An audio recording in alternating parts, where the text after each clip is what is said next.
আজকে ফাল্গুনির বাবা জাল থেকে আসতে অনেকটা দেরি হয়ে গেছে, 4:30 মতন বাজে।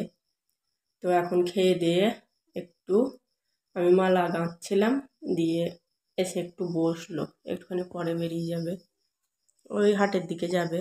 ফাল্গুনি নিচে থেকে বলছে, ও মা, বাবার ওখানটায় কি হয়েছে পায়ে? আমি বলছি কই দেখি তো। তারপরে দেখি ওটা একদম গর্ত পাড়া হয়ে গেছে। জাল বার কাজ করে তো, পুকুরের জলে পায়ে টায়ে কত কেটে যায়। ও আমাকে কিছুই বলে না, ওইটা একদম গর্ত হয়ে আছে। দিয়ে আমি বলছি পাটা ওই ধার থেকে সরাও, ক্যামেরায় মনে হয় বোঝা যাবে। যে বলছে থাকবো, বোঝা যাবে না। আমি বলছি তুমি সরাও। তো এখন একটু বসে আছে, দেখছো এখনো বেলা আছে, 4:30 4:45 বাজে। একটু শোই, ভাত টাত খেয়ে। আমি বলছি তা শোও। ও বলছে না, এখন আর শোবো না, এখন একটু বাইরের দিকে চলে যাবো, দিয়ে সন্ধেবেলায় ওই সন্ধ্যের সময় আসবো, সিরিয়ালের সময়। তো এখন ফাল্গুনি চা বসালো, দিয়ে চাটা যেই বসালো আর তখনই ওর বাবা এলো। আর ওর বাবা ওর বাড়িতে চা খেতে চায় না, ওর দোকানে বৈকালে দোকানে চা খাওয়া অভ্যাস, দোকানে চা খায়। তো ফাল্গুনি আবার ওর বাবাকে দেখে জল নিয়ে নিয়েছে। তোর বাবাকে দেখো নিচে আছে তো, চা ওর বাবাকে দিয়েছে। আর এই ওরা নিচে বসেছে আর আমি ওপরেই বসেছিলাম। ফাল্গুনি আমাকে ওপরেই দিল 1 কাপ চা আর মানুকে। তো ফাল্গুনি আজকে চাটা করলো, দিয়ে দিল। তো আমি সবাই মিলে খেয়েছিলাম। ফাল্গুনির বাবা আবার আমাকে পরে ঢেলে দিয়েছিল চাটা। আর আমার চা বেশি ভালো লাগে না, 1 কাপের বেশি ভালো লাগে না। তো তোমাদের দেখাচ্ছি যে দেখো চাটা খাচ্ছি। আর আমরা সবাই যে আছি, আমিও আছি, সেটা তোমাদের দেখিয়ে দিলাম। তো আজকে দেখছি ভাত অল্প 2টো কটা আছে, মানে আমার হবে, আর ফাল্গুনির বাবার হবে না। আমি ফাল্গুন বাবাকে বললাম কি করবো গো, ভাত করবো? বললো ভাত করতে হয় না, কটা পরোটা ভেজে দাও। আমি বলছি ঠিক আছে। দিয়ে তখন এই 9টা মতো বাজে, 9টার সময় ময়দাটা মাখলাম আর নইগুলো করে দিলাম। আমি ফাল্গুনিকে বললাম যে ফাল্গুনি রে, তুই বেলে দে। তো বললো যে ঠিক আছে। রুটিটা বেলতে পারে না, পরোটাটা আবার দেখি বেলে দেয়। তো আমাদের কালকে আবার একাদশী আছে, কালকেও পরোটা ভাজবো। যদি বাড়িতে থাকে, স্কুল টিস্কুল না যায় কি পড়তে না যায়, বেলে দিতে বললে বেলে দেয়। মেঘকে দেবে খুব, মানে মন ভালো থাকা চাই তবে মেঘকে দেবে। বেলেটা বলে দেয়, দেখে মা বেলবে আবার ভাজবে, তার জন্য বেলেটা বলে দেয়। আর ফাল্গুনি বাবা থাকলে তো দেখো আমি বেলে দিই, ও ভাজে। তো এ দেখো এদিকে আমি ভাজছি আর ওদিকে ফাল্গুনি বেলছে। ফাল্গুনি আবার খুব পরোটা ভালো বেলে, মানে কাজ করতে চায় না, কাজ করলে আবার সুন্দর কাজ করে, এই আর কি। বেশ 3 কোনা করে কি সুন্দর করে বেলে দেয়। তো এখানে খাচ্ছে ফাল্গুনি বাবা, আমি শুধু বলতে যাবো যে তোমরা দুজনে খাচ্ছ আর আমাকে একবারও বললে না। তো ফাল্গুনি আবার দেখছি, এটা কিন্তু আজকে বলার আগেই ফাল্গুনি ওটা নিয়ে আমার মুখে দিয়ে দিতে যাচ্ছিল।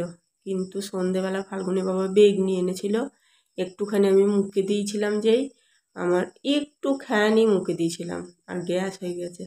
তার মধ্যে আমি এখন আর খাবো না, একটা খাবো কিন্তু গ্যাসের ওষুধ খেয়ে। তো গ্যাসের ওষুধটা ফাল্গুনিকে দিতে বললাম, ফাল্গুনি আবার খুলেছে, দি বলছে যে তুমি ওই সাবুদানাগুলো মুখে দাও। তো আমি সবটাই দিয়ে দিলাম। আমি বলছি খুলেছিস কী করতে? ওই সাবুদানাগুলো যদি মুখে চলে যায় তেঁতোয়, আমি তো খেতেই পারবো না।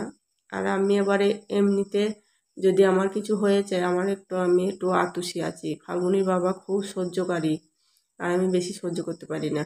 তাই দেখো পরোটাটা খাওয়াচ্ছিলাম, তো তো আধখানা মিষ্টি দিয়ে দিয়েছে ওতে, রসগুলো সব গায়ে পড়ে গেল। তো আর নিতে পারছি না, পরোটাটা পুরোটাই মুখে ভরে দিলাম। দিয়ে আবার ময়দা মেখেছি, হাতটা ধোয়া হয়নি, খুব পরিশ্রম হয়ে গেছে গো। এই কাজ করি, তার মাঝে আবার এডিট।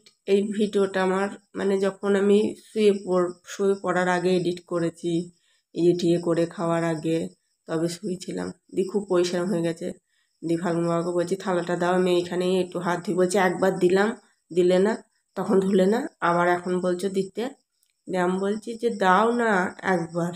দিয়ে আমাকে খুব ঝাঁঝালো, দিয়ে আবার দিল। দিয়ে বলছে ওই জন্য বলি তুমি খাটে বসে খাওয়া না। খাটে বসে খাওয়া হয় না, কিন্তু একটা পরোটা খাবো আবার নিচে যাব, তার জন্য। তো এটা রাত্রিরে ছিল আর এটা আবার সকালে, এই দুদিন জল হলো। আর বিছানার চাদরটা পুরো কেমন ধারা চ্যাপ চ্যাপ চ্যাপ চ্যাপ করছে, তাই ভাবলাম যে বিছানার চাদরটা তুলে দিই আজকে সকালে, দিয়ে কেচে দেবো। তো ওইটা তুলে নিয়ে আবার একটা নতুন পরিয়ে নিচ্ছি। এটা কার্তিক পুজোর সময় কিনেছিলাম। আমাদের বাড়িতে একটা দিদি আসে, ওই ধারে নগদে সব জিনিস নেওয়া হয় বলে হয়, আমি তো সেরম ধারা কোথাও যেতে পারি না। তো ওই দিদিকে বলেছিলাম, এনে দিয়েছিল। 500 টাকা নিয়েছিল, মানে আমার ঘরে যেটা পাতা থাকে ওইটা আমি এক জায়গা থেকে নিয়েছিলাম, ওই ওই লোন দেয় ওইখানে থেকে নিয়েছিলাম। বেশ ভালো জিনিসটা কোয়ালিটি, আর এটা একটু পাতলা পাড়া, তা হলেও বেশ সেট। যাই হোক, খাটটা বেশ মানায়, পাঁচ বালিশ, বালিশের সাথে একটা চাদর পাতলে। তো ওই দুটো আছে, যখন এটা ওটা কাচ্ছি তখন এ মানে পাল্টে পাল্টে পেতে নিই। তো কদিন সেই জামা কাপড়গুলো এই ঘরে শুকিয়ে নিলাম, দিয়ে খাটের ওইখানটায় একদম জড়ো হয়ে গেছে, গুছিয়ে আমার সিঁড়ির ওইখানে একটা দড়ি বাঁধা আছে, ওইখানে রেখে দিই। আমাদের তো নাহলে কিছু নেই, এক ঝুড়ি আছে, দুটো বড় বড় ঝুড়ি আছে, কিন্তু ঝুড়িগুলো ভর্তি হয়ে গেছে পুরো। এ দেখো বিছানাটা তোলা হয়ে গেছে, বিছানা চাদরও পাতা হয়ে গেছে।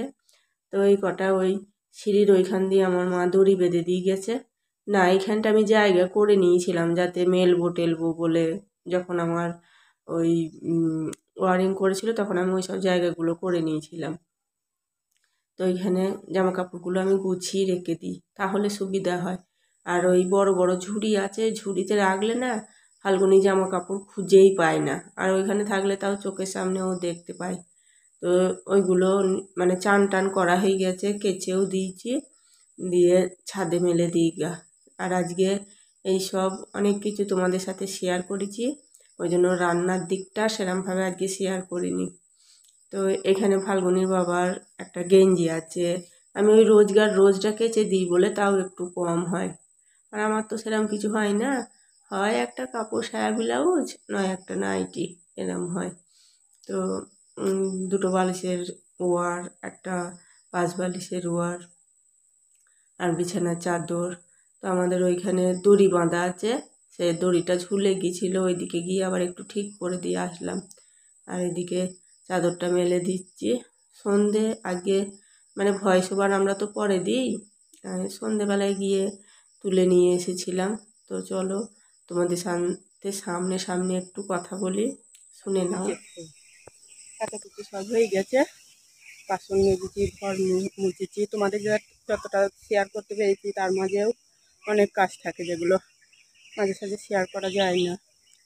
তো বাসন মেজেছি, ওখানটা কাদা, ওখানটা শেয়ার করা যায়নি, রোদ হোক আবার সবগুলো শেয়ার করবো। তো চলো নিচে গিয়ে একটু বসি গা, সব মেলে দিলাম। এদিকে বালতিটা ওই সিঁড়ির ওইখানে রেখে আসলাম, মেঘটা ঘোর হয়ে আছে, যদি জল টল চলে আসে বলে। তো আমি দেখো নেমে আসলাম। চলো, মনীষা একটা জামা বানিয়েছে, দেখে নাও। মনীষা দেখো এই জামাটা বানালো, ভাল লাগছে, 200 টাকা পড়েছে।